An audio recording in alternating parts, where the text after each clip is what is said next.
Okay, so hello and welcome to another tutorial for the dynamic selection wheel. This one is going to be a really quick tutorial. I'm not going to go back through and edit anything, so any mistakes or if the sound's messed up, I'm not going to fix those. I'm just going to post it straight to YouTube.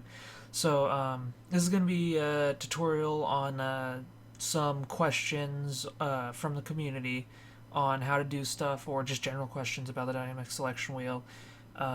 In general. So the first one that I'm going to answer is the wheel is 4.9 compatible. I got an email about that the other day. And I'm going to go ahead and show that. So over here I have the 4.8 dynamic selection wheel, and I'm just going to migrate it over into 4.9 to show that it does work. So I'm going to do that really quick migrate. Okay.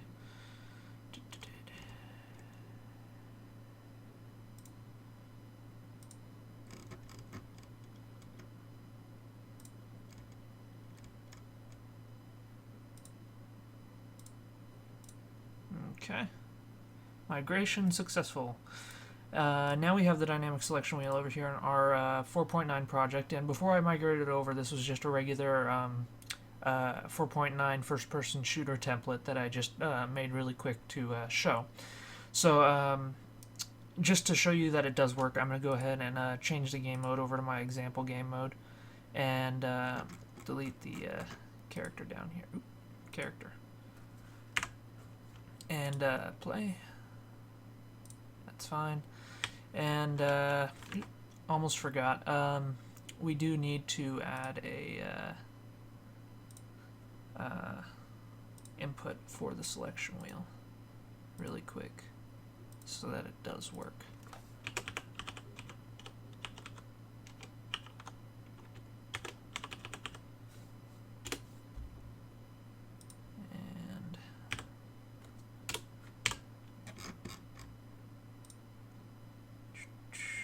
Should work.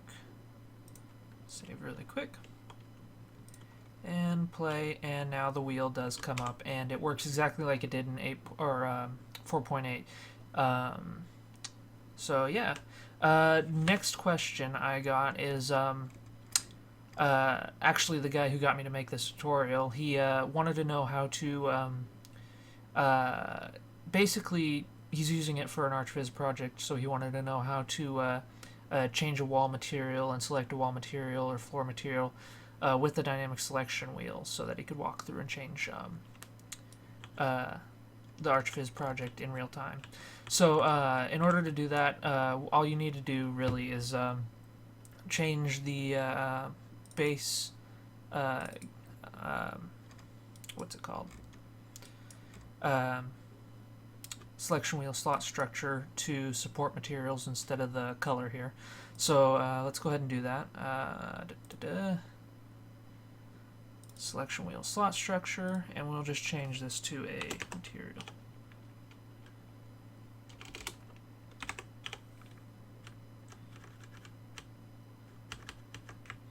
Ooh, they changed it in 4.9. Material. Reference, I guess. And we'll just change this to wall color for now. I'll save that. And now this is broken here, and that doesn't matter for now because I'm going to go above and beyond what he originally asked. But right now the material does pass through the dynamic selection wheel, and any material that you wanted, at this point you could go into the dynamic selection wheel's widget and just set what materials you want it to be on the selection wheel right now, and it would work perfectly fine, and you don't need to go any further than that. But I am going to go further, and I'm going to go ahead and really quick create a new blueprint of actor, and I'll call this a wall. And I'll just go ahead and I will add a static mesh really quick. Doesn't matter. And I will make this, let's just make it the cube mesh, and I'll just move it up a little bit for a minute.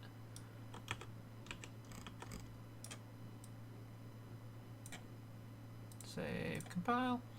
And I'm going to add a I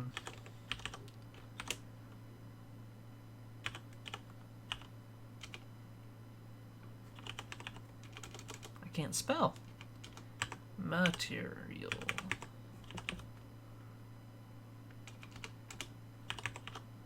I just had a brain fart.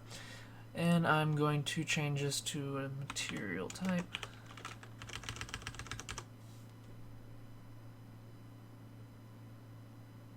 Reference. And we're going to make that an array. I'm also going to expose it. Save, compile. And now I'm going to go into the editor really quick. I'm just going to size this up.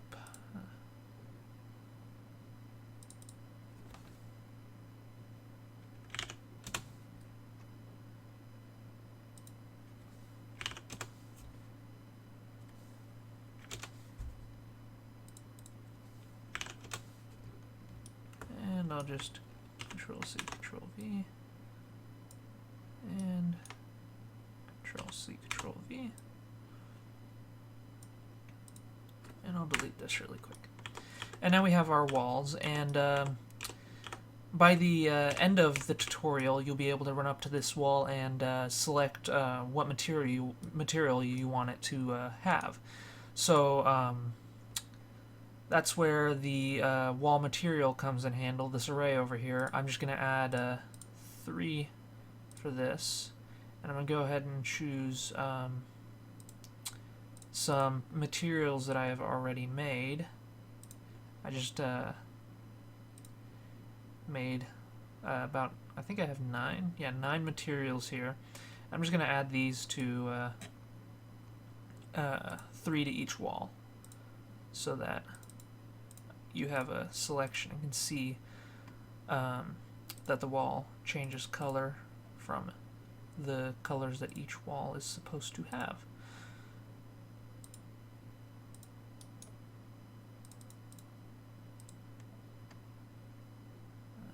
Purple, red, and yellow. Okay. So now that our walls have our their materials, we now need to access the materials in our player and be able to select from them. So I'm going to go back into my dynamic selection wheel character, and I'm just going to use the default character here as an example. I'll go ahead and compile and get rid of that error over there. And the way we're going to do that is this is going to be based off of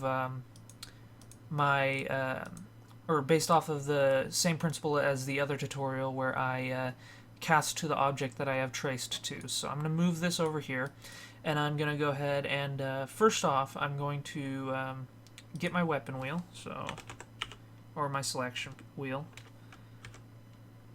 Get weapon wheel. I'm going to go ahead and I'm going to subtract all the segments, so subtract segments, and I want to subtract the amount of segments that are on the wheel right now. So segments,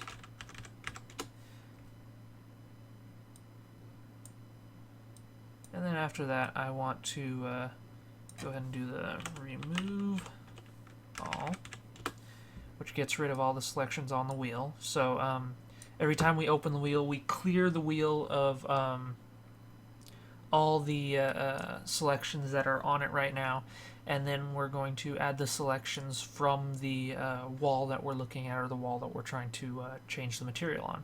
So next I'm going to do the line trace, and I'm just going to go ahead and I have on my other screen I have the exact same math from the other tutorial on how to do for the pickups. So as you can see here, exact same code. I'll just go ahead and I will make this a variable, create variable, and save and compile. And I had a couple of people have a problem with not being able to. They followed my tutorial exactly, and they weren't. They were getting problems with like not picking stuff up, and that was because they forgot to set their pickup range to 500 or something acceptable that the trace will actually reach an object. So now that we have our line trace, we need to do pretty much the exact same thing as the other one. I'll just copy this over really quick. Copy and paste. So we just have a branch here that we're checking and a break hit result, and we're getting kind of close to the other code over there, and we still have a bunch more code to go, so I'm going to move this over. So next, what we're going to do is we're going to cast to the hit actor, so we're going to cast to the wall, so cast to wall, and we only want to do that if it does hit something. And then with the wall, we're going to want to get our wall material. So we get that. And then for each, because we want to get every wall material, so for each,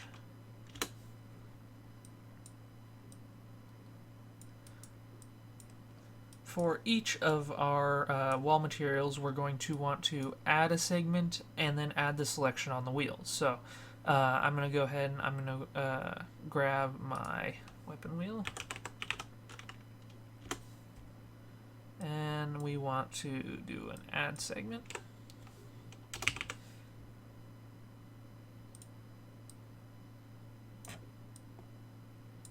And we only want to add one segment because each material only needs one segment. And then we're going to add selection on wheel, and we want to add the material to the wheels, so we're going to have to do a make, and I named a wall color. I didn't realize that I did that, but that doesn't matter. And we'll do a quick append. That way each material has a different name, and we'll just append the index to material space. Okay, and now after we're done with our with adding the segments or the materials to the wheel, we're going to want to open the wheel. So all we have to do is run over here and add that. And then all we need to do for the selection wheel to close is grab the released and put it back where it was. Sorry. I'm going to go ahead and save and compile this. And now all we need to do is do something on the material that we select. So let's go ahead and go back here to our casted wall, and you can promote this to a variable and then just reference it back over on the other side over there, but I'm not going to do that just because this is a quick tutorial, and I'm just going to drag this all the way over here, and I want to do a set material, set material of the static mesh. And we only want to do that if that is false, because if it does not have a name, we want to do this. And then we want to grab the material from our broken structure. And I believe that is it for that part right there. Yep. So if I save and I compile, and now if I play,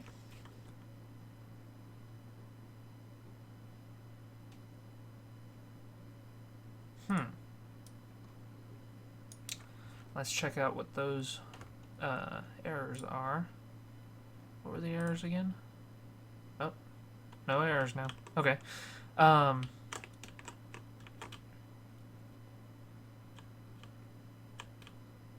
Blue, black, and white. So all our materials are working here. I'm gonna go back into that really quick.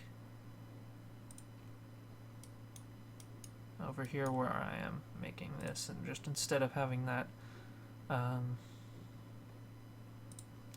white square. I'm just going to make it the gun texture because that's all we have.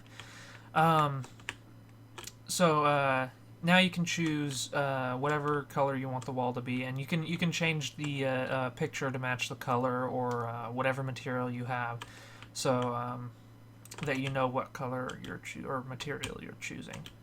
But so essentially what I'm doing is I'm grabbing what each mesh has material wise, and then I'm letting you set it to whatever it is.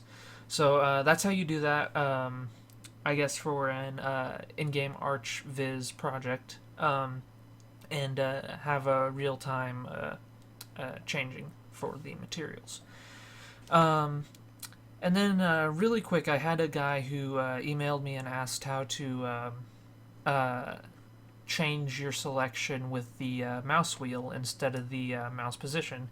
And I thought that was going to be really hard at first, and then I looked at it and it was really easy. So I'm gonna go ahead and really quick show you how to do that. So in order to do that, we need to go. Where do we need to go? We need to go to our widgets and our selection wheel widget, and we need to go to our graph. Sorry. And we need to go to our update selection. And in here, what we're going to do is we're going to grab this and we're going to bypass all the math that goes along with changing the selection. So if you do this, you will no longer be able to use the mouse or the gamepad to choose a selection on the wheel. Instead, you're going to be using your the mouse wheel. And then after we do that, we need to go back to the character and set up just a really quick thing. And I'm going to go ahead and I'm going to grab it from another from the project that I have on the side over here, just because I don't want to remake it all.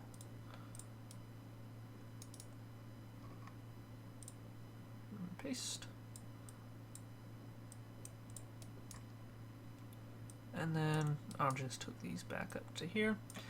So you can copy this math, and what essentially it's doing is every time you mouse wheel up, it will set the index to the next selection on the wheel. Unless it's at the end, then it will set it to back to 0, which is the first selection on the wheel. So it'll just keep going round and round and round until it reaches it. And this should be completely dynamic. I actually haven't tested that, but it should be completely dynamic with it. And the same goes down, for this part down here. It's just subtracting 1 from the selection each time, and then if it reaches 0, then it's just gonna do it for the segments. So you can just go ahead and copy this code, and now if we go here and we play, I see how the mouse wheel or the mouse position no longer affects it. Now all I'm doing is rolling my mouse wheel up and down to select it. So that's all that I'm going to cover for this tutorial. I hope that helped with whatever you needed help with. If you need help with anything, just email me or reach out on the forums, and I'll help you the best that I can, or I'll make a video if you want it. If you guys have any other requests on how to modify or use the wheel, just again email me and I'll go ahead and I'll make a video or tell you how to do it. So thanks for watching, and that was a quick tutorial on the dynamic selection wheel. See you next time.